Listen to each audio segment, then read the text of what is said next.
Mzansi, and welcome to Afternoon Express. I'm Palisa Tembe, and today we're turning our focus to nature, wildlife, and our Mother Earth. We connect with ultra-endurance athlete Jamie Murray about his recent physical feats in an effort to raise COVID-19 relief funds for wildlife. We'll also be meeting Richard and Hein Prince Lou Curson from the Noah's Ark Project, the world's largest and most ambitious conservation sanctuary. And kicking it all off is singer and rapper Joss Austin, who'll be giving us an exclusive performance from his latest single, Naked.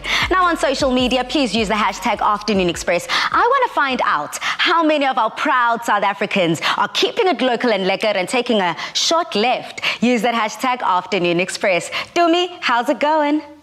Hi, Pali, how are you? And hello to our beautiful viewers, South Africa. Thank you so much for joining us again. Today, I have to say it's going to be quite a surprise because we're getting a mystery box challenge that I'm going to be having to be making using Clover No Luck products. I don't know what it is, but please do tune in. Go to afternoonexpress.co.za to find out what it could be, and then please do join us after that. But for the moment, let's get our bodies grooving with Joss Austin. Singer and rapper Joss Austin joins us now on the show as we discuss his latest music and collaborations. But first, he gives us a preview of a never-heard-before exclusive song coming from his upcoming album. It's called Naked, ladies and gentlemen. Take it away.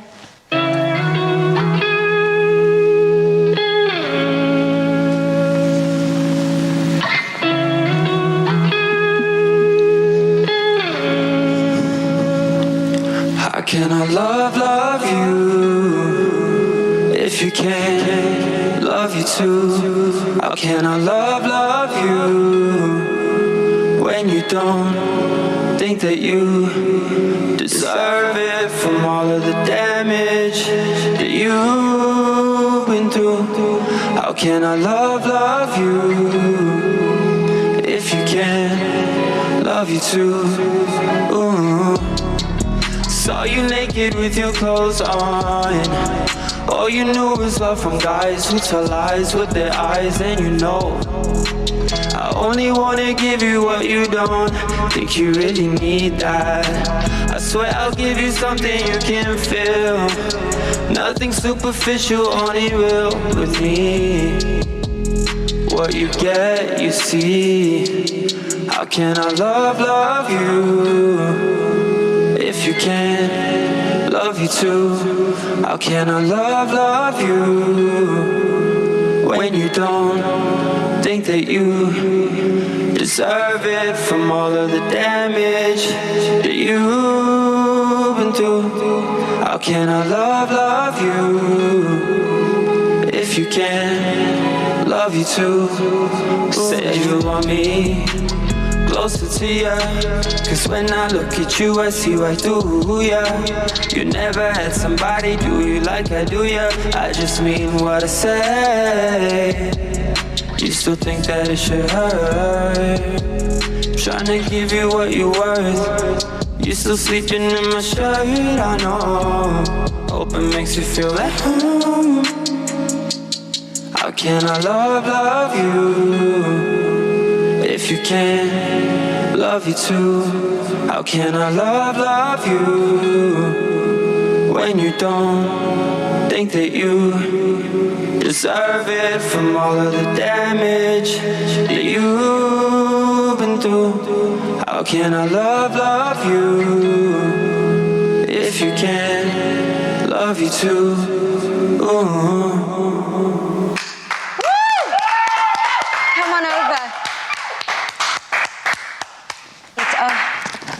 Wow, I mean, South Africa, when someone transports you to, I don't know, another dimension. For a second, I forgot that I was a host, that I was even presenting Afternoon Express. I just felt like I was a girl in her bedroom having a private listening session into your deepest thoughts, into your heart and your soul, essentially. I mean, what a journey this last year has been. I appreciate it. No, it's been crazy. It's been absolutely crazy, yeah, for sure. Yeah, I mean, South Africa, last year we had the privilege of of debuting you on our show. It was towards the end of October, exactly this time last year, and you delivered such an incredible performance. And I think from then, your career has just taken a straight-up trajectory at such a fast pace that it just blows my mind. You've even now collaborated with Sean Kingston on Vision. Tell us all about it. Yeah, no, it's been crazy. I'm really blessed and really grateful to be in the position that I'm in and to have the platform that I have. So definitely don't take anything for granted. But it's been crazy. We've done some international performances now. I flew out to Bali, Indonesia. That's where I actually met Sean. It was myself, Sean, Iggy Azalea, Mario, Ayaz, a couple people performing in just casually, Bali. just, myself, Iggy Azalea. Okay, cool. And Vision, funny enough, that song came along. It was also in a demo phase, and I performed it there as a demo. And when I got off the stage and we went backstage, Sean came up to me and was like, bro, that's the song that we have to work on. Like, that's what we're going to do. So I know, we've just been working hard, and yeah. When you know, you can kind of feel it. And, I think that's exactly what I felt right now. You've performed naked, and I feel like that is exactly the form you gave it to us in, the most vulnerable that it could come in. It is not mastered yet. It is absolutely clean, untouched. You don't even have harmonies on it yet. Nothing. No melodies, but you were able to just deliver it in such an honest way. It's as if it's been around for years. Yeah. So I want to find out from you, as you are gearing up and putting the songs together for this upcoming album, how do you go about putting it together? How is it different from all the other, the other work that you've done, from your collaboration even with Akon? So I think with this album, it being my first studio debut album, I really just want a consistent sound throughout. I want it to be a real piece of art, and I pay a lot of attention to detail. My sound is very versatile, but that doesn't make it easy for an album, because if you've got tracks that are more on the hip-hop genre side opposed to the pop side, it's very difficult to make it blend throughout an entire project. So we just pay a lot of attention to detail in terms of what we want the overall sound to be and the message. I'm not the message, I'm the messenger. Don't get me wrong, the message is in my art and what I create, and so that's where all my focus is going. And so I just really want the album to be something for people to walk away a better version of themselves before they listen to it, or to at least walk away feeling connected, like everybody needs somebody, and so yeah. So, it being 2020, and a lot has happened this year, a lot of South Africans, and I think people globally feel that feeling of hopelessness, being alone. I think now people are slowly getting their groove back. But would you say that this is the goal for your music?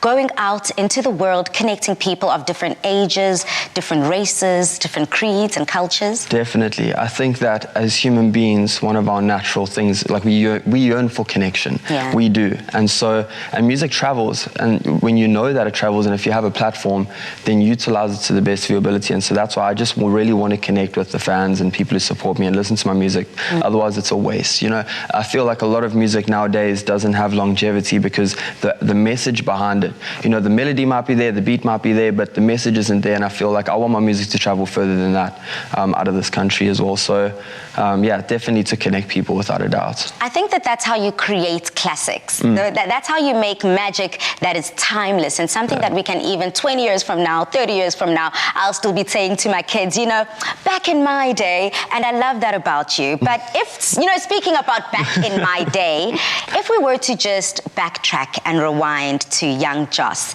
I mean, you're already so young, South Africa. He's done a lot in his time, but he is so young. But you spent 10 years of your life being a race car driver. Yeah, I was a race driver for 10, 11 years. That's so wild. I started off in go-karts and then eventually got into main circuit and started racing open wheel cars. And I know it's so far from being an artist. Yeah. But when you feel like you have a calling, so my journey really started when my best friend Jared, he was 15 at the time. It was his request. So the night before he had his bike accident, I was reversing out of his driveway and he said to me, if there's anything I really want you to do, I want you to continue with your music. I hadn't recorded a song, I hadn't done anything. I used to play guitar and sing for him. I think maybe because I used to have the hots for his sister a little bit, but he knew that, and he was like he wanted me to be his brother. So yeah, he loved it. He loved listening to me play guitar. And the night before he had his bike accident, he said to me he wanted me to continue. So when he passed away, I just made it my mission to go out and put out a song just to see what would happen. Like, he requested it. I felt like he was the one friend I really had who was down for me, always down for me, close to me. He had my back whenever, and so he was the first real loss I went through, you know. And I think going through that, I also wanted to show that through my music as well, because I know what that feels like. So yeah, that was the whole drive behind it. And then yeah, now we're here. And now we're on Afternoon Express. We're collaborating with Abo Sean Kingston. We're hanging out with Abo Akon, making magic with them in the studio. I have to take my hat off to you because, again, I think I say this quite frequently on Afternoon Express, is that so many people can relate with your story, especially during this time. And a lot of people have found it hard to answer the questions as to why. Why did I have to lose my loved one? Why did this have to happen to me? And I think that the way that you've been able to restructure in your mind, in your heart, the narrative of your best friends passing at such a young age, I think kudos to you. It shows maturity beyond your years, and I think that is truly going to stand the test of time when it comes to 10 years later. We'll still have you on Afternoon Express's couch as a legend, nodding off your best, best of album. Yes. We appreciate you, Joss. Thank you so much for having me. I really do appreciate it. Thank you for stopping by again. Now, Joss's career is undoubtedly one of the most exciting and thrilling ones that we can only but admire, and wish him all the best. Ku is still celebrating their 80th birthday, and as part of the festivities, they're giving you a chance to win your share of 1 million rand in prizes. Grocery hampers and vouchers are up for grabs daily, while stylish Le Creuset pot sets can be yours weekly. And the grand prize, a stunning kitchen makeover. To enter, buy any 2 Ku products, dial *120*1987# and follow the prompts. And remember to keep your till slip as proof to qualify for your awesome prize. Competition ends on the 13th of November 2020. Terms and conditions apply. Ku, it's the best you can do.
Richard Prince Lukerson, together with his husband Hein and their team at the Noah's Ark Foundation, are on a journey to create a state-of-the-art animal and ecological conservation park. When completed, this will be the largest and most ambitious conservation project in history.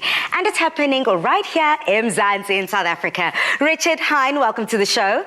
Hello. Thank you so much for having us. I'm so excited for today because, you know, we are changing up the pace this Thursday. We normally showcase fashion, but today we're showcasing what should be fashionable, which is conservation and making sure that our wildlife is preserved. So, gentlemen, I have to start off by finding out about the Noah's Ark Foundation. First of all, how did it come about and what is it aiming to achieve? Well, the idea started a few years ago, about 5 years ago, and what was supposed to be just a rhino project ended up being a fully fledged global conservation project involving everyone. It is a three-part project with the main key parts in South Africa being local, keeping it in KZN, with action centres around the world dealing with issues to that area. So please may you talk to me about the incredible hashtag that you're running on social media, and not only the hashtag, but also the beginning phases of the media project you're running. We, as a world, as a human race, have an equal responsibility for each other and the world that we live in. And so we felt that it was appropriate that we should all take that responsibility and do our bit. And so by creating the Noah's Ark project, we're creating a platform for everybody in the world to be able to get involved and be part of and be Noah. And so the hashtag You Are Noah is a message that we can all take on board and run with and be part of. And also we're speaking to you gentlemen about the fact that you're taking this message globally. You've decided to have a right to follow your life and follow your journey and kind of pin it down so that everyone can look back and see the true makings and the foundation of this incredible foundation. Yes, we are certainly pulling in the reins globally from everyone around the world. And as Richard mentioned, everybody in their own individual personal space can make a difference, even if it is such a small thing as picking up a piece of plastic or cutting the strips from your mask. When it ends up in the ocean, it ends up strangling the animals. So small things like that each and every person and each and every individual can do, makes a difference, and again it pulls the message through to You Are Noah. And I think it is a global project. It is for everyone, and everyone can participate and be involved. We're also making a TV series. It's being broadcast around the world so that people around the world can see through that window what we're up to here in South Africa, working with the South African people and South African businesses to make this a reality. And we're actually reaching out to everybody from corporates to small businesses to individuals to come forward, get involved. Gentlemen, throughout this conversation, one question springs to mind. What about the sustainability of the park? Noah's Ark is a celebration of South Africa and of Africa as much as it is of the animals and the climate. And so we want to invite people from around the world to come and see it. And by coming to see it and visiting the park, it's going to help to keep it going for the future and create a legacy for South Africa for hundreds of years to come.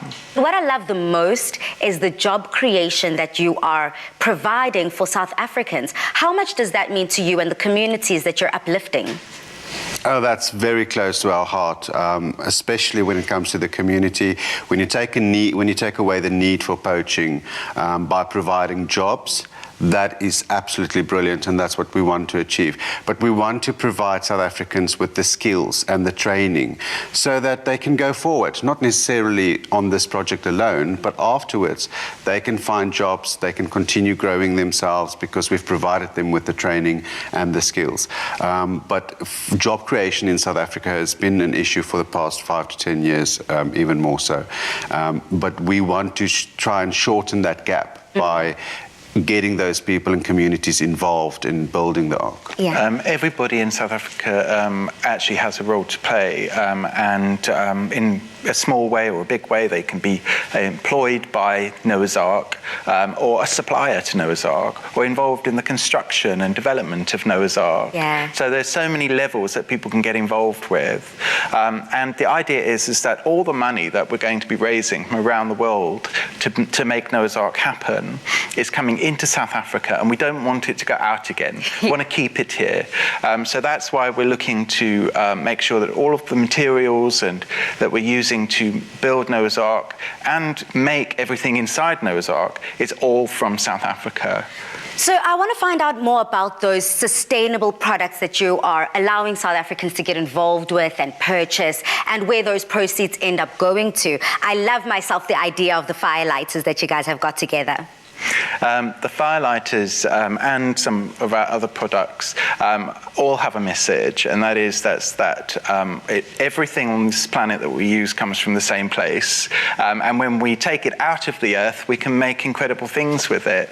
And like with our elephant dung firelighters, the elephants, they go to the toilet, we collect it all up, and we've turned it into the longest burning firelighter on the market. Wow.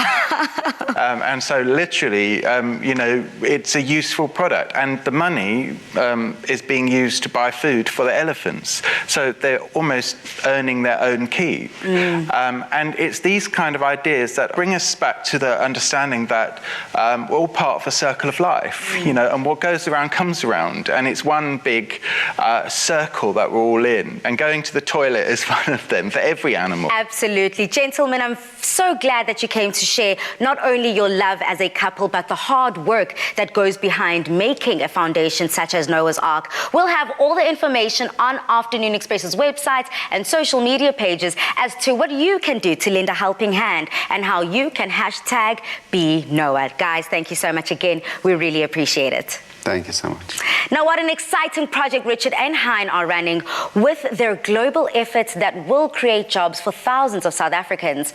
This couple is creating a state-of-the-art animal and ecological conservation park that after just a few years, we can all look back at and be proud that it was something we achieved together.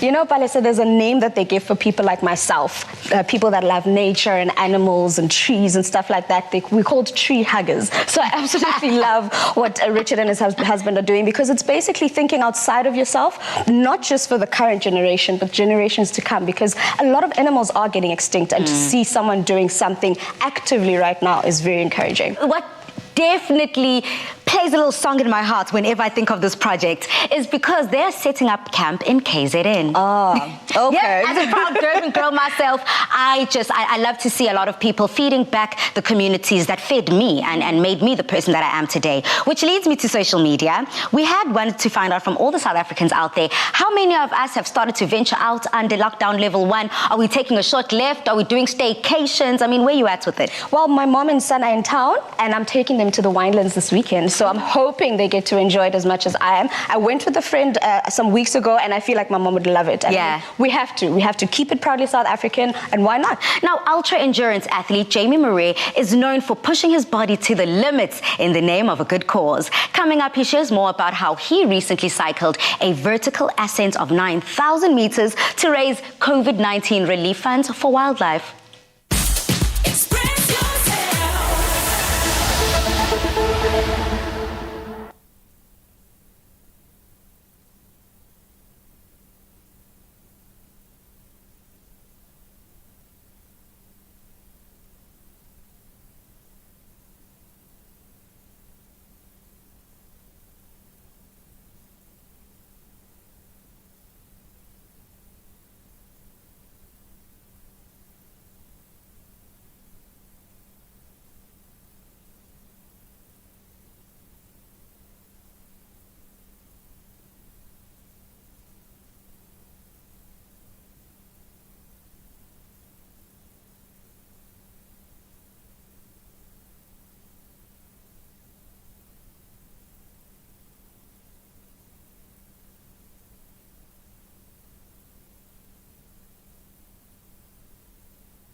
Welcome back to Afternoon Express.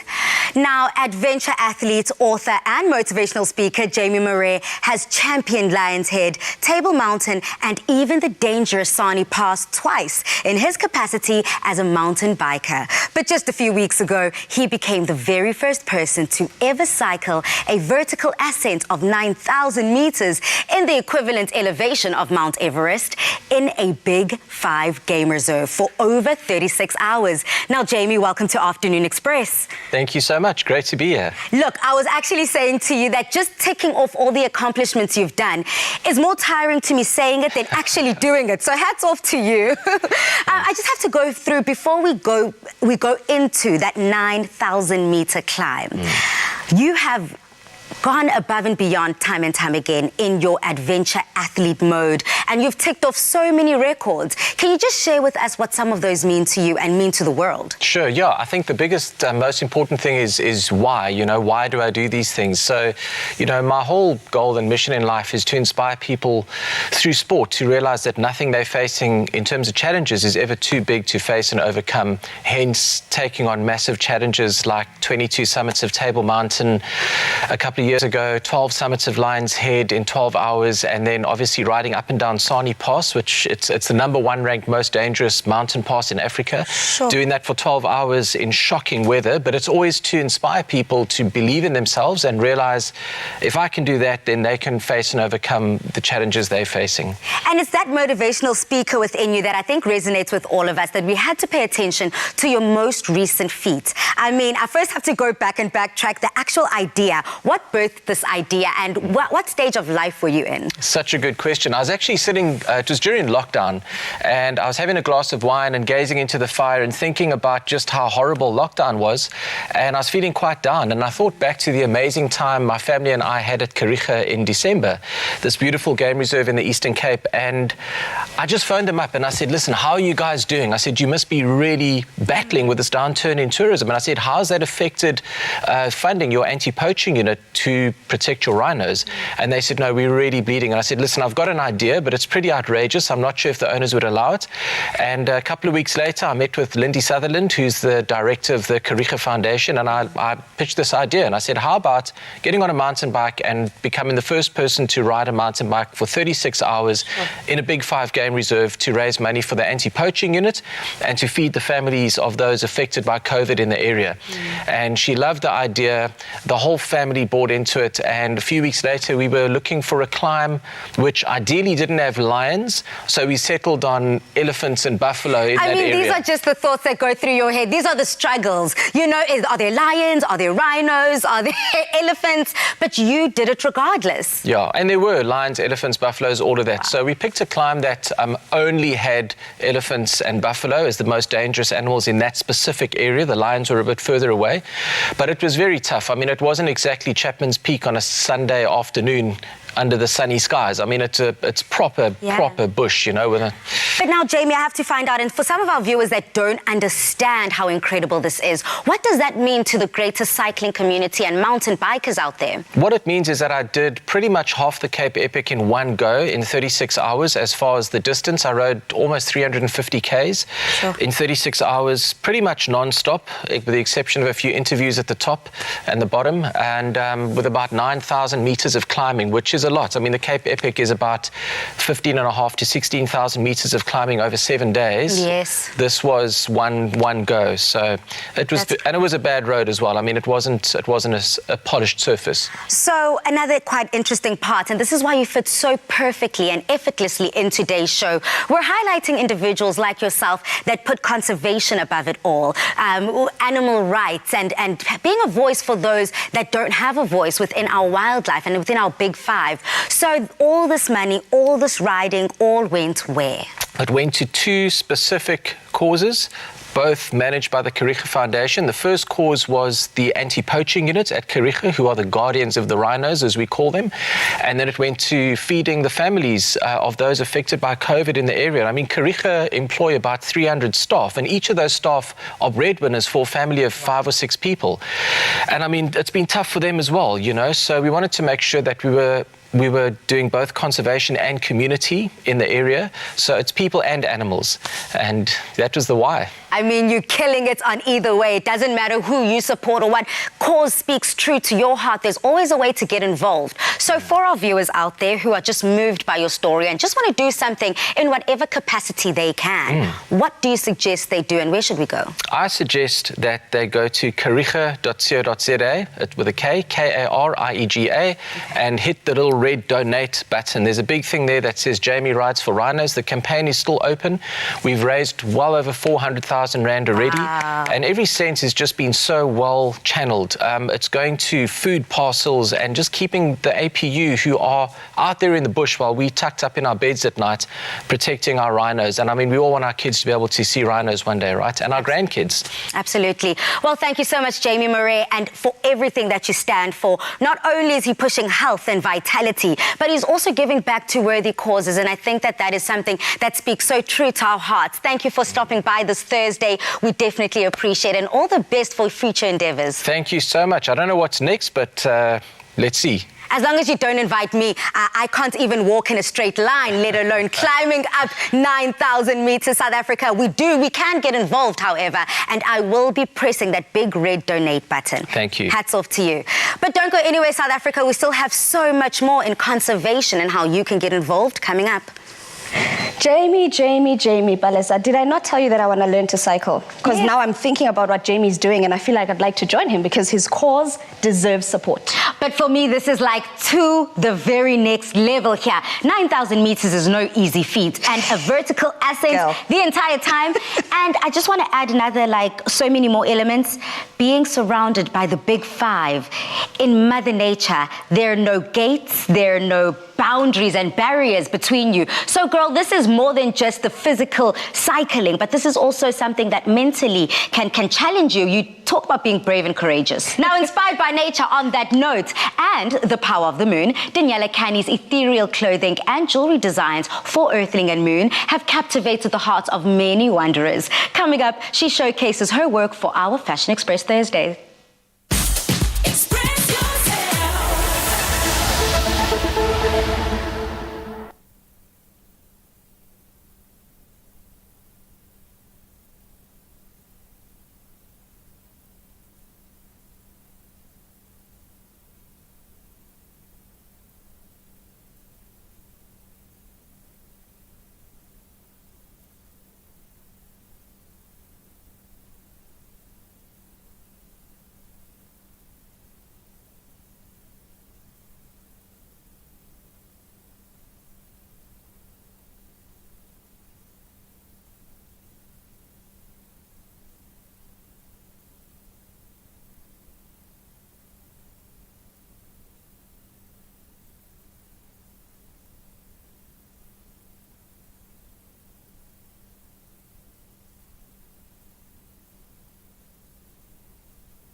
welcome back to Afternoon Express.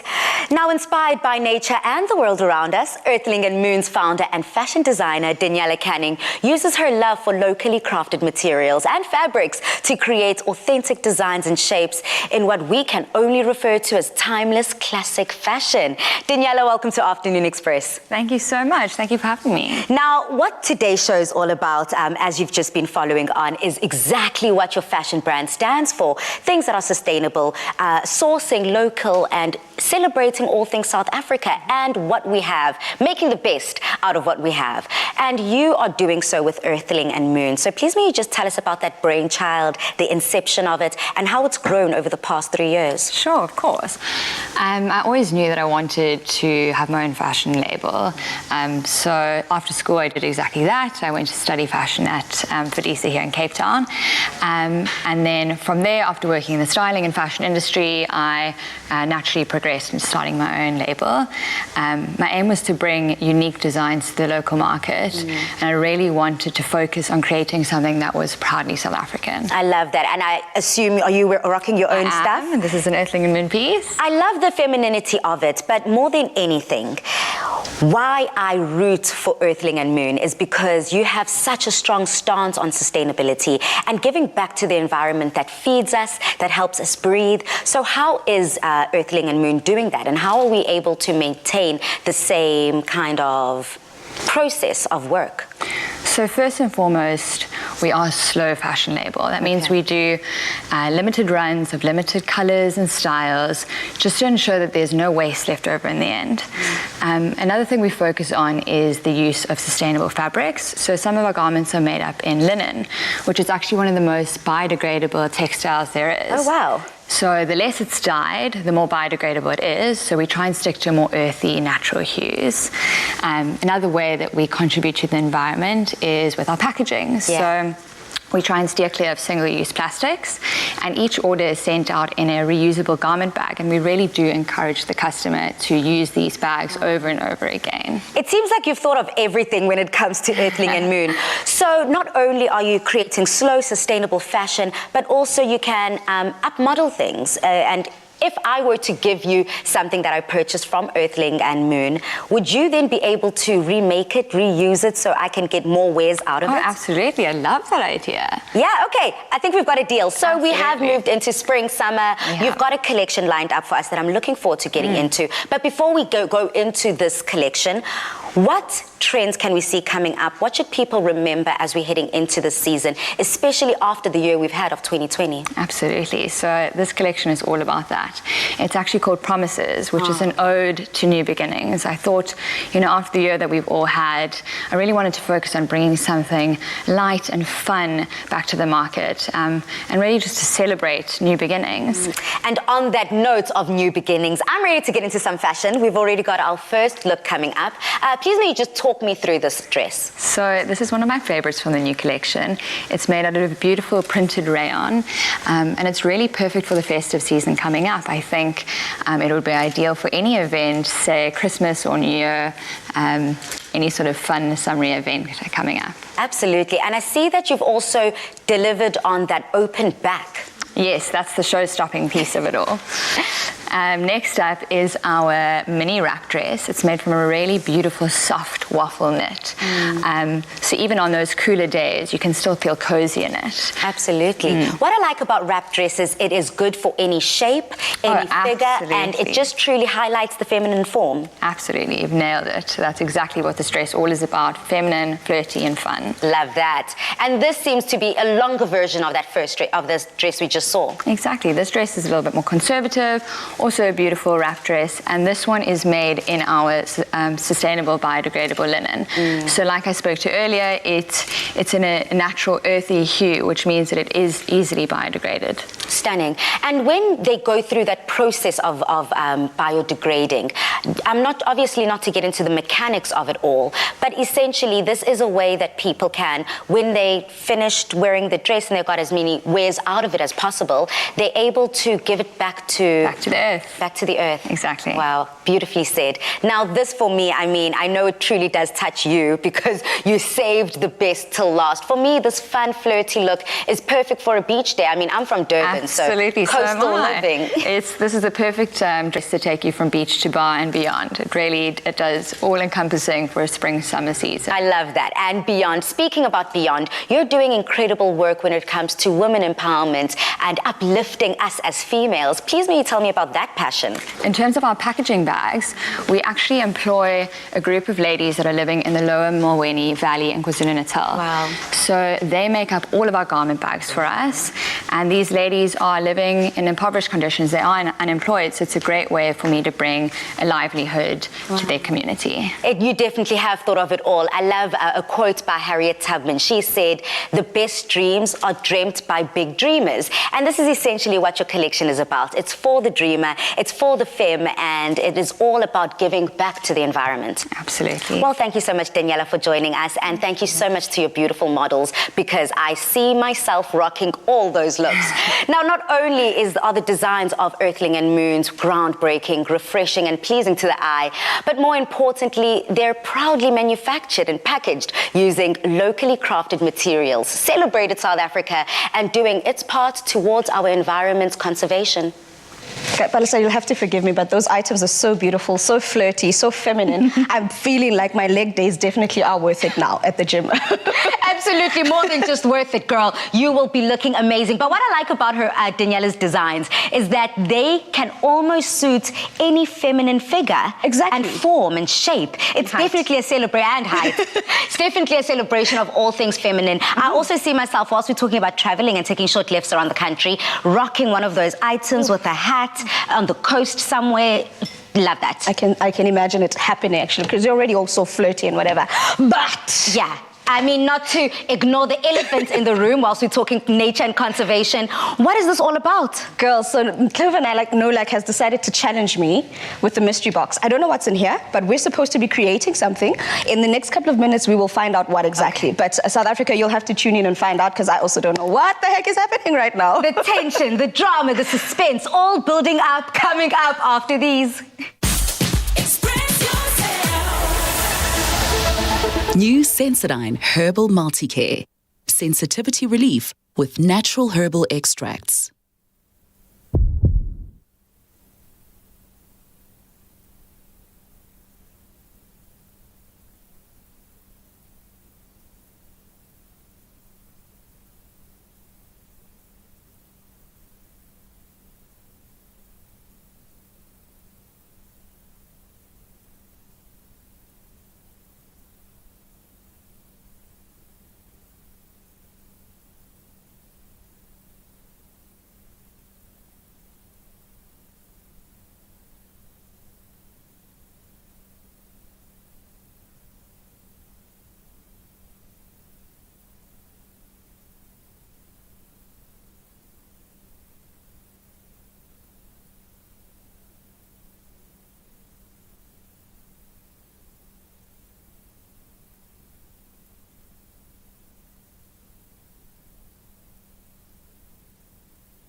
experience symptoms such as bloating, nausea, cramps, and eczema after consuming dairy, you could be lactose intolerant. Be free, lactose-free with the milk, mass, and dairy snack from Nolac. Made with love by Clover.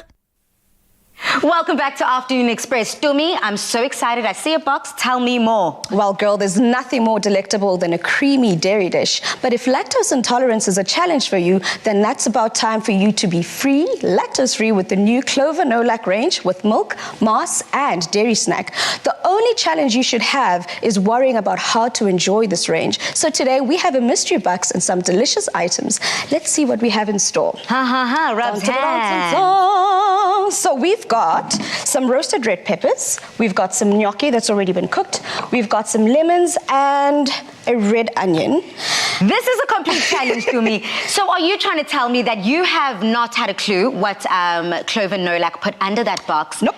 But this is something special because it gives you an opportunity to be flexible, act quickly, on your feet, make something easy that the rest of South Africans can cook along with. So you've got red peppers there, you've got red onion, you've got some gnocchi, and of course that Clover Nolac. Yeah, and the one thing I do know with any challenge is that I need to at least get started with the basics, like our onions. So I'm going to quickly get chopping with that. Luckily, we've got some sweet taste from the onion, so I won't need to put too much seasoning into the rest of our ingredients here. So before I do anything, let me get my oil hot enough. Okay, Dumi, whilst you're getting started with the basics, I'm also seeing some lemons. I mean, I don't know what to do with this recipe. Do you have an idea of where you're going to go? I think I do. So I think let's go with something very simple, very quick, a gnocchi dish. And we've got roasted red pepper, so why not make that the star of the dish? Roasted red pepper gnocchi with our amazing Clover Nolac products. Okay. And I think we're actually going to put the mass into the gnocchi itself as well to give it more body and more thickness. So I'm going to get started, like we mentioned, the basics. Okay. I'm going to fry up some onion over here.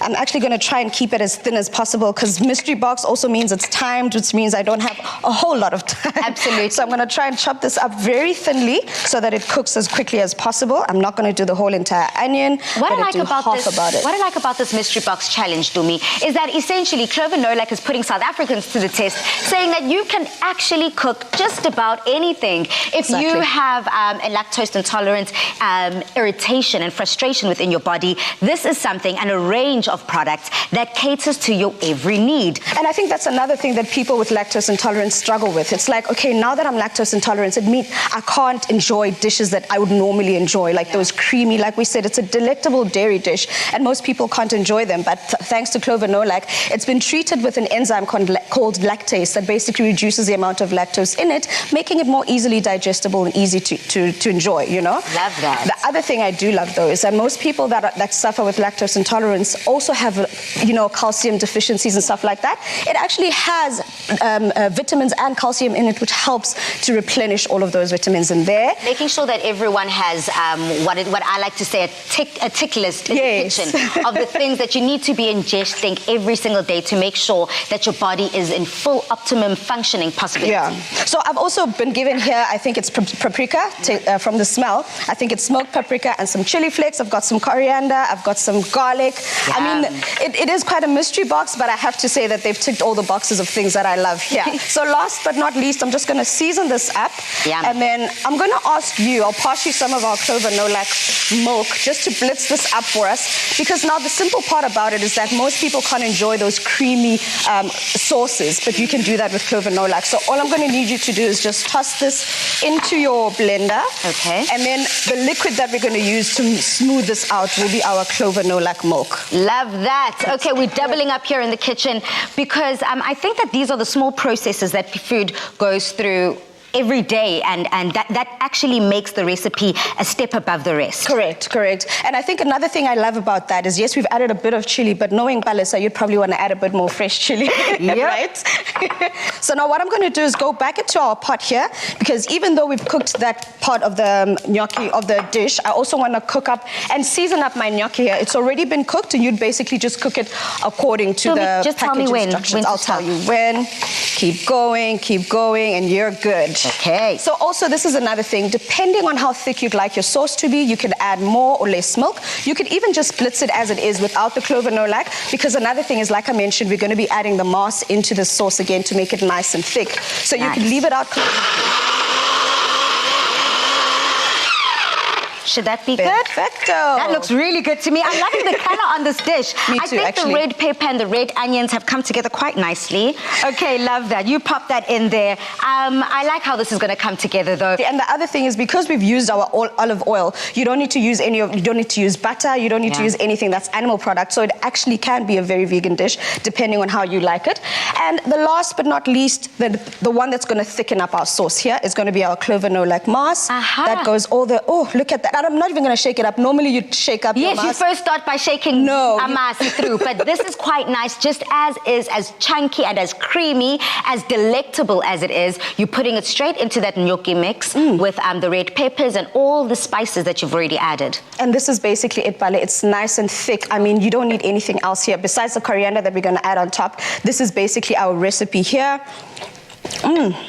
Oh, salt and pepper. delicious. I love that. You know, that's when you know someone did amazing things in the kitchen, made complete, something that everyone can enjoy. As soon as you have that taste and your facial expression just changes immediately. I love that. That's when you know you're winning. And this is it, Balisa. Our dish is done. You can thicken up even more, let it sit there in the sauce and reduce. But for now, that's just already, in 2 seconds, we're able to whip this up. Something simple, something quick, and I think can satisfy anyone's appetite. Definitely, Balisa. And our dish is done and delicioso. In fact, like we normally do with soups and stuff, we want to stir in a little bit of that sauce just on the top. Oh, wow. So I'm going to do that just for kicks, because why not? Make it look good.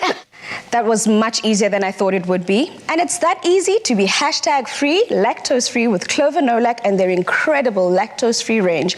Remember that we still have an exciting competition where we could be calling you live next week on the show, where you could win an awesome cash prize and a Nolak hamper. To enter, simply comment on the Afternoon Express Nolak post with which lactose symptom you are challenged with.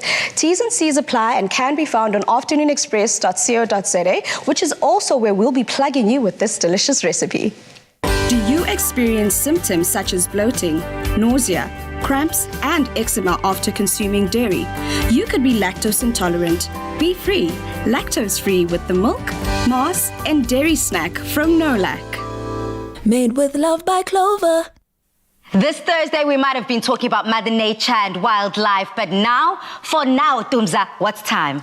It's time to eat, so let's eat. Let's eat, girl. Thank you so much for this incredible meal. I think that it just speaks wonders about how flexible, quick on your feet you have to be in the kitchen when you're making magic. Very true, and also very creative, because anything happens in the kitchen. You could literally mix up something that's usually in a savory dish, put it in a sweet dish. It's completely up to you. That's what I enjoy about cooking. It actually tackles my creative side a lot. But isn't that a life lesson, South Africa? The fact that how quick, versatile, and quick on your feet you need to be in the kitchen, I can almost apply that same principle to life. True. I mean, during 2020, how many more times did we feel like we were hit with a curveball and we had to kind of re-emerge stronger and better with a tasty dish at the end of the day? So true, Palisa. And I think, if anything, the one thing I've learned about 2020 is that it's like you've said, it's given us that chance to look within ourselves and say, what can I do? You know, a lot of times we're so stressed about, I can't do this, I can't do that. It's actually made you think out of the box and think, okay, right now situation says don't, can't, but what can I? You know, think out the box. What can I start? What can I do? I know a lot of businesses, which is what we're talking about our social media question, going out there and supporting businesses and stuff. What can businesses start doing that's new that they couldn't do before? Like selling stuff online, going to the masses, home delivery, stuff like that. It's been a great year, I have to say. It's made our minds truly expand with possibilities and opportunities. So now that we can travel under lockdown level 1, we do appreciate Umama and Baby Bear being here. But if you were to pick a #1 destination anywhere in South Africa, where would it be? I think it's Cape Town right now. I'm enjoying Cape Town, but I also do love PE a lot. I think for me, PE is so serene and so chilled. You know, a lot of the other places, Cape Town is known for its serene views. Joburg is known for the nightlife and whatever. PE is just peace for me. What I love about South Africa is that we've got a city has every name. The windy city, the friendly city. So let us know on social media using that hashtag Afternoon Express. Let's keep the conversation going throughout the evening. But catch us again tomorrow as we are joined in studio by Master KG, Nomcebo Zikote, and Zanda Zukuza for a thumping Friday edition. But until then, Mzansi, good night, stay safe, and happy eating. Clover celebrates spring with exciting giveaways. Look out for selected Clover products in store to stand a chance to win. Made with love by Clover. Another feel-good production.